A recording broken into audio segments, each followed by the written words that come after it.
Ready అయిపోతుందండి. చూడండి బీరకాయ గట్టిగా అయిపోయింది. కాకపోతే ఈ బీరకాయలనేవి చాలా చిన్నగా వచ్చాయి.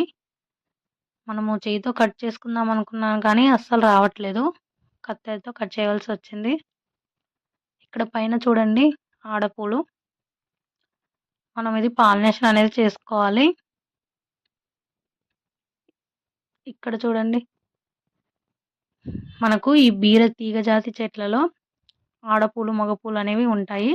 మనము పాలినేషన్ చేస్తే మనకు ఇవి కాయలనేవి వస్తాయి.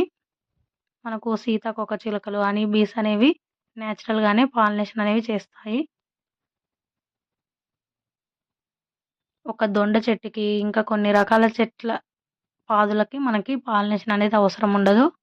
దోస, కాకర, బీర ఇలాంటి వాటికి మనము పాలినేషన్ అనేది చేసుకోవాలి.